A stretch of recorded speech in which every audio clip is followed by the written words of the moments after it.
नमस्कार, बहुत स्वागत है आपका। आप देख रहे हैं तेज की खास पेशकश एक पूजा बदल देगी किस्मत और मैं हूं आपके साथ शैलेंद्र पांडे। अपने इस खास पेशकश में हम बात करेंगे दीपावली की। आपको बताने की कोशिश करेंगे कि दीपावली के साथ दरअसल कौन सी पूजा जुड़ी हुई है, उससे किस तरह के फायदे हो सकते हैं और दीपावली का पौराणिक और वैज्ञानिक महत्व दरअसल क्या है, दीपक की महिमा क्या है और कैसे दीपों के द्वारा पूजा करने से आपकी किस्मत बदल जाएगी। सबसे पहले ये जानते हैं कि दीपावली का पर्व किस प्रकार से विशेष है और ज्योतिष में हम उनको क्यों इतना ज्यादा महत्वपूर्ण समझते हैं, इंपॉर्टेंट समझते हैं। देखिए, दीपावली का पर्व हम मनाते हैं कार्तिक कृष्ण पक्ष की अमावस्या तिथि को। कार्तिक महीने के कृष्ण पक्ष की अमावस्या को हम दीपावली मनाते हैं और इसको महानिशा की रात कहते हैं। साल की सबसे बड़ी अमावस्या है, इसीलिए इसको महानिशा कहते हैं। निशा मतलब रात और महा मतलब सबसे बड़ा, सबसे बड़ी रात है और सबसे काली रात है, इसीलिए दीपक जला के इसको प्रकाशवान करने की कोशिश करते हैं। दीपावली का जो वक्त होता है उस समय ग्रहों की एक खास पोजीशन होती है। सूर्य नीच का होता है और चंद्रमा नीचाभिलाषी होता है, यानी सूर्य बहुत ज्यादा वीक होता है और चंद्रमा तकरीबन बहुत कमजोर होने के रास्ते पे चलता है। इसलिए दीप दान करके, दीपक जला के हम वातावरण की, अपने चारों तरफ की निगेटिविटी को, नकारात्मकता को दूर करते हैं। दीपावली के दिन केवल हम लक्ष्मी गणेश की पूजा नहीं करते, हम बहुत कुछ और भी कर सकते हैं। जैसे ग्रहों नक्षत्रों की शांति कर सकते हैं। अगर कोई ग्रह नक्षत्र हमें परेशान कर रहे हैं, उनका निवारण कर सकते हैं। जिसको आप पितृदोष कहते हैं, यानी राहु की समस्या अगर जीवन में हो तो उसको शांत कर सकते हैं और लक्ष्मी प्राप्ति के प्रयोग भी कर सकते हैं और लाभ पा सकते हैं। दीपावली के दिन भगवती लक्ष्मी की पूजा तो हम सब करते हैं, करते ही होंगे और करनी भी चाहिए, लेकिन मां लक्ष्मी के साथ साथ मां राजराजेश्वरी की पूजा भी की जा सकती है। मां राजराजेश्वरी को त्रिपुर सुंदरी कहते हैं। जिस श्री यंत्र की आप पूजा करते हैं ना, वो मां लक्ष्मी का यंत्र नहीं है, वो मां राजराजेश्वरी का यंत्र है, मां त्रिपुर सुंदरी का यंत्र है। इसलिए दीपावली के दिन मां राजराजेश्वरी की पूजा करके भी आप अपार धन पा सकते हैं। दीपावली पर जब भी आप कोई विशेष पूजा करते हैं, मैं गृहस्थ पूजा की, सामान्य पूजा की बात नहीं कर रहा, वो तो अमूमन हमारे आपके घरों में शाम को होती है, लेकिन जो विशेष पूजा है, विशेष प्रयोग है, वो अमूमन दीपावली पर मध्य रात्रि के समय 11 बजे से 1 बजे के बीच में किया जाता है। बहुत सारे लोग इसमें यंत्रों का निर्माण करते हैं, यंत्र बनाते हैं और बहुत सारे लोग इसमें यंत्रों की स्थापना भी करते हैं और ऐसा मानते हैं कि दीपावली की रात पर अगर आप पूजा करते हैं तो याद रखिए वो पूजा कभी निष्फल नहीं होती, आपकी तमाम मनोकामनाएं पूरी हो जाती हैं। दीपावली का पर्व केवल दीपावली का ही पर्व नहीं है, उसके साथ सीरीज ऑफ पर्व हैं, बहुत सारे पर्व हैं। धनतेरस से दीपावली के पर्व की शुरुआत होती है अगर हम तकनीकी रूप से देखें, और भैया दूज तक, यानी दीपावली के एक दिन बाद और उसके भी एक दिन बाद, तब जाकर दीपावली के सीरीज ऑफ पर्वों की जो श्रृंखला है वो समाप्त होती है। यानी दीपावली 3, 4, 5 दिन का पर्व है। इसका क्या चक्कर है? देखिए, दीपावली की शुरुआत होती है धन त्रयोदशी से और हम आम बोलचाल की भाषा में धनतेरस कहते हैं। धनतेरस के दिन लोग नई वस्तुओं की खरीदारी करते हैं। अमूमन लोग बर्तनों की खरीदारी करना बेहद शुभ मानते हैं और धनतेरस के दिन खरीद कर ले आते हैं। धनतेरस के दूसरे दिन नरक चतुर्दशी का पर्व पड़ता है, जिसको छोटी दीपावली आप कहते हैं, और इस दिन यम देवता की पूजा की जाती है, यमराज की पूजा की जाती है और ऐसा मानते हैं कि छोटी दीपावली पर नरक के दिन अगर आप पूजा करें, नरक का निवारण हो जाता है और इसीलिए इसका एक नाम है नरक निवारण चतुर्दशी। यानी छोटी दीपावली पर यम देवता की पूजा करने से आपको नरक का गामी नहीं होना पड़ता। छोटी दीपावली के दिन हनुमान जी की उपासना भी होती है। बहुत सारी मान्यताएं ये भी कहती हैं कि छोटी दीपावली पर हनुमान जी की जयंती भी मनाई जाती है। कहा यह भी जाता है कि छोटी दीपावली के दिन भगवान कृष्ण ने नरकासुर का वध किया था। अब नरकासुर का वध किया, इसलिए भी इसका नाम नरक चतुर्दशी है। तो भगवान कृष्ण की पूजा भी होती है, हनुमान जी की, भगवान कृष्ण की, और यम देवता की पूजा तो होती ही है, क्योंकि ऐसा मानते हैं कि छोटी दीपावली पर यम देवता की पूजा करने से व्यक्ति की अकाल मृत्यु नहीं होती। धनतेरस के बाद, छोटी दीपावली के बाद बड़ी दीपावली या मुख्य दीपावली आती है, और मुख्य दीपावली की महिमा से हम सब वाकिफ हैं। इस दिन अमूमन घरों घरों में भगवान गणेश और मां लक्ष्मी की पूजा होती है, घरों घरों में दीपों की रोशनी की जाती है, पूजा उपासना की जाती है, और हर व्यक्ति मंगलमयी जीवन जीने की कामना करता है। दीपावली तो मुख्य पर्व है ही। दीपावली के अगले दिन अन्नकूट का पर्व आता है, जिसको गोवर्धन पूजा भी कहते हैं।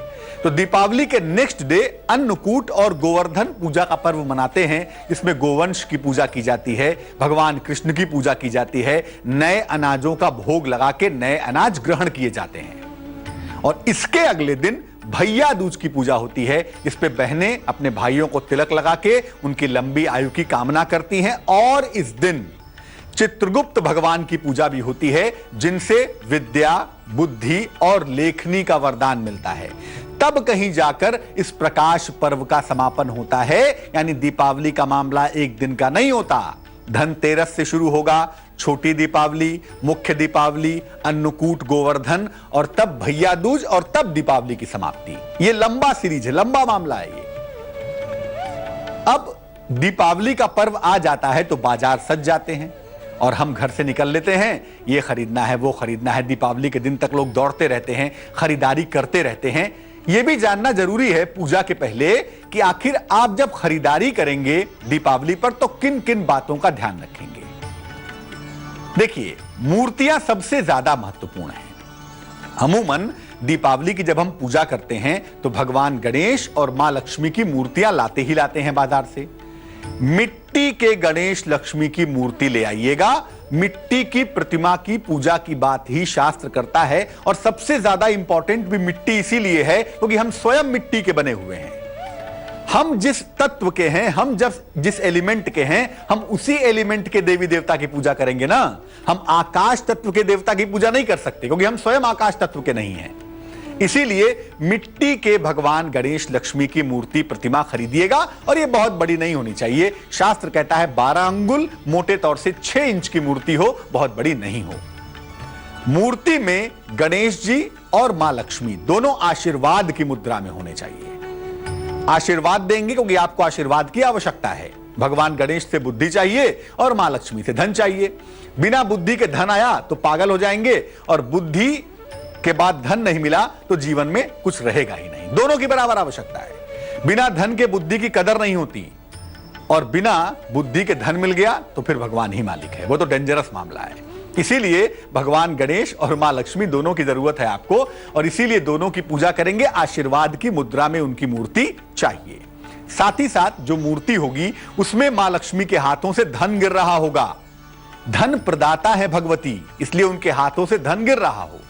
अब बहुत सारे लोगों के यहां चांदी की, सोने की मूर्तियां भी होती हैं, पीतल की भी होती हैं।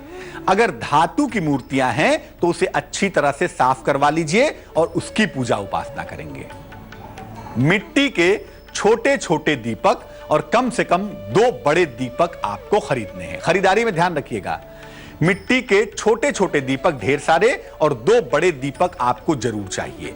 साथ ही साथ खील, बताशा, चीनी की बनी हुई मिठाइयां आती हैं, लावा आता है, धान का बना हुआ, खील, बताशा और धान का लावा, यह बहुत जरूरी है, आपकी खरीदारी में जरूर होना चाहिए।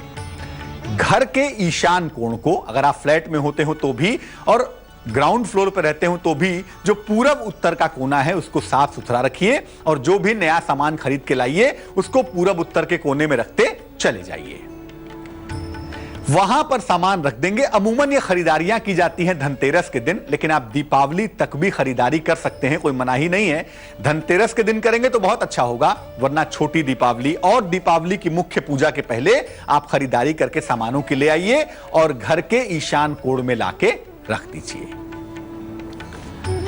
तो पूजा तो आपको करनी है, दीपावली की महत्वपूर्ण पूजा है। किन किन चीजों को जरूर इकट्ठा कर लेंगे, क्या क्या चीजें पूजा के समय जरूर रहनी चाहिए आपके पास? चेक करिए एक बार, उठाइए कागज कलम और नोट करिए कि पूजा के समय आपके पास क्या क्या रहना नितांत आवश्यक है। पहली चीज, लाल या पीले रंग का मोटा या ऊनी आसन, मोटी दरी भी हो सकती है या ऊन का आसन हो सकता है या मोटा कंबल हो सकता है, यह अपने पास रखिए। मंत्र जप के समय धारण करने के लिए चमकदार सफेद कपड़े या गुलाबी कपड़े रखिएगा। ब्राइट कलर्स की आवश्यकता है, ब्राइट कलर्स के कपड़े पहनकर ही, खूबसूरत रंग के कपड़े पहनकर ही पूजा करिएगा।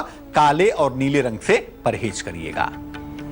अमूमन दीपावली के दिन मां लक्ष्मी के मंत्रों का ही जप होता है, जैसे ओम श्रीं श्रियै नमः, ओम ऐं ह्रीं श्रीं क्लीं सौ, बहुत सारे मंत्र हैं। तो मां लक्ष्मी के बड़े सारे मंत्र आमतौर पे लोग जपते हैं दीपावली के दिन। मां लक्ष्मी के मंत्रों को जपने के लिए इस फटिक की माला या कमल गट्टे की माला आपको चाहिए। आप रुद्राक्ष पर मां लक्ष्मी के मंत्र नहीं जप सकते, इसलिए इस फटिक या कमल गट्टे की माला भी ले आइएगा। अगर कोई यंत्र आपको सिद्ध करना है तो उस यंत्र को भी पास में रखिएगा। याद रखिए, मैं हमेशा कहता हूं कि चित्र वाले यंत्र नहीं चाहिए। एक लाइन भी गलत हुई ना, एक बिंदु भी गलत हुआ, जैसे श्री यंत्र है, श्री यंत्र में एक बिंदु भी गलत हुआ, ऊर्ध्वमुखी के बजाय अधोमुखी हुआ, या एक त्रिभुज भी गलत हुआ, लेने के देने पड़ जाएंगे। इसलिए यंत्र चित्र वाले ना हो तो ज्यादा बेहतर है। जिसमें 9 खाने होते हैं, जो नंबर्स वाले यंत्र होते हैं, अंक वाले यंत्र होते हैं, उनके नुकसान करने की संभावना नहीं होती। वरना उल्टे सीधे यंत्र जिसमें एक बिंदु भी गलत हो जाए और आप दिक्कत में आ जाएं, ऐसे यंत्र का प्रयोग भी मत करिएगा और ऐसे यंत्र को सिद्ध करने का प्रयास भी मत करिएगा, वरना आप मुश्किल में आ सकते हैं। तो यंत्र आप ले आइए। अगर आपकी बड़ी इच्छा है कि हम यंत्र रख के पूजा करेंगे तो करिए, लेकिन वो नंबर्स के अगर यंत्र हो, अंक वाले यंत्र हो तो ज्यादा बेहतर होगा। धातु की बजाय बहुत सारे लोग मेटल के यंत्र ले आते हैं। मेटल के बजाय इस फटिक का बना हुआ यंत्र हो, क्रिस्टल का बना हुआ यंत्र हो या भोजपत्र पर बना हुआ यंत्र हो तो वो ज्यादा बेहतर होगा। पूजा के दौरान इसको अपने पास रख लेंगे, क्योंकि पूजा के बाद जब एक बार पूजा पर आप बैठ जाएंगे तो बार बार उठेंगे नहीं जब तक पूजा संपन्न नहीं हो जाती। इसलिए तमाम चीजें लाके पहले से इंतजाम करके तब पूजा पर बैठेंगे। अब ये समझते हैं कि पूजा में किस प्रकार के दीपक का कैसे प्रयोग करेंगे और कैसे पूजा करेंगे। तरीका क्या है? दीपावली की पूजा में जो चीज सबसे ज्यादा इंपॉर्टेंट है वो है दीपक। दीपावली में बड़े छोटे तमाम तरह के दीपक जलाए जाते हैं और सारा खेल दीपक का ही है। दीपक के बारे में कहते हैं ना, शुभम करोति कल्याणम आरोग्यम धन संपदा शत्रु बुद्धि विनाशाय दीपम ज्योति नमोस्तुते। शत्रुओं की बुद्धि का विनाश हो ये नहीं, जो आपकी बुद्धि में शत्रुता है, जो निगेटिव बुद्धि है, उसका नाश हो। किसी का नाश किसी और का नाश हो जाए ऐसा नहीं, अपने अंदर जो निगेटिविटी है, अपने अंदर जो अंधकार है, उसका नाश हो। इसलिए कहते हैं शत्रु बुद्धि विनाशाय दीपम ज्योति नमोस्तुते। और इसीलिए दीपावली में बड़े छोटे तमाम तरह के दीपक आप जलाते हैं। अलग अलग मनोकामनाओं के लिए अलग अलग मुखों के दीपक जलाए जाते हैं। 1 मुखी दीपक, 2 मुखी दीपक, 3 मुखी, 4 मुखी, 5 मुखी, 6 मुखी, 9 मुखी तक दीपक जलते हैं। घर में देवी देवताओं के समक्ष, जहां पे भी आपने भगवान गणेश मां लक्ष्मी की स्थापना की है, वहां पर आपको मुख्य रूप से घी का एक बड़ा सा दीपक जलाना है। 1 मुखी एक बड़ा सा दीपक होगा, 2 बातियां होंगी क्रॉस करती हुई और 1 सिरा जो देवी देवता की तरफ होगा उसको जला लेंगे। ये 1 मुखी दीपक होगा जो पूरी दीपावली की रात को जलता रहेगा।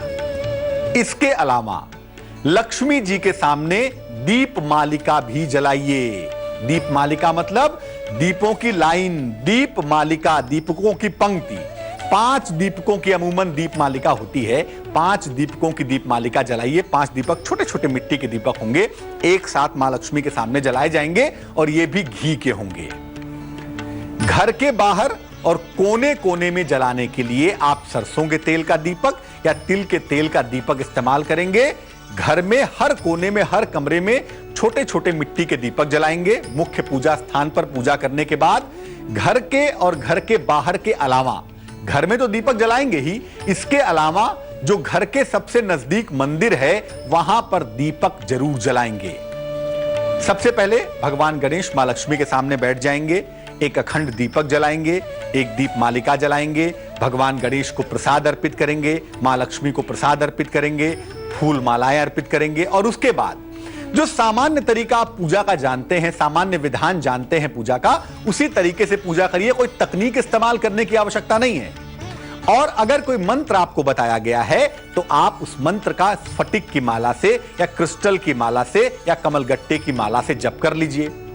जप करने के बाद जब पूजा समाप्त हो जाएगी तब आप अपने घर के कोने कोने में चारों तरफ छोटे छोटे मिट्टी के दीपक जलाएंगे, घर के बाहर दीपक जलाएंगे और जो मंदिर है, धर्म स्थान है घर के पास, वहां पर दीपक जरूर जलाएंगे और कोशिश करेंगे कि ये प्रकाश उन जगहों पे करें जहां पर अमूमन अंधेरा रहता हो। घर का वो कमरा जो कभी नहीं खुलता है वहां पर भी खोल के दीपक जलाइए। घर के छत का वो हिस्सा जहां पर कोई साफ सफाई नहीं होती वहां भी दीपक जलाइए। मतलब हर कोने को प्रकाशमान करना है, अपने घर को भी, घर के बाहर भी और मंदिर में दीपक जलाकर तभी आपकी दीपावली संपन्न होगी। एक बात और याद रखिए, दीपावली का मतलब होता है दीपों की आवली, दीपकों की पंक्ति, और ये दीपक मिट्टी के होने चाहिए तभी आपको फायदा होगा। हम बल्बावली नहीं मनाते हैं, हम बल्बों की आवली नहीं मनाते हैं कि ढेर सारे बल्ब लटका दिए दीपावली मन गए। वो दीपावली नहीं है, वो बल्बावली है। और कम से कम हिंदू धर्मशास्त्रों में दीपकों की बात की गई है। इसलिए मिट्टी के जितने ज्यादा दीपक आप जलाएंगे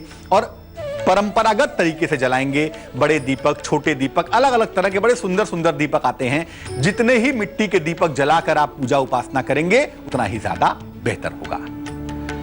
तो तेज की इस खास पेशकश में बस इतना ही। हम आशा करेंगे कि ये छोटे छोटे से दीपक आपकी जिंदगी में बड़ा प्रकाश जरूर करेंगे। मुझे दीजिए इजाजत, लेकिन देश और दुनिया की तमाम खूबसूरत खबरों के लिए देखते रहिए तेज। नमस्कार।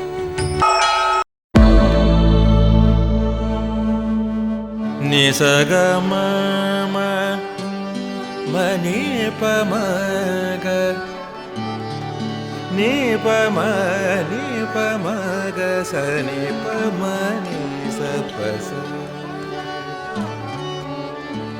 जहाँ तक याद आती रहेगी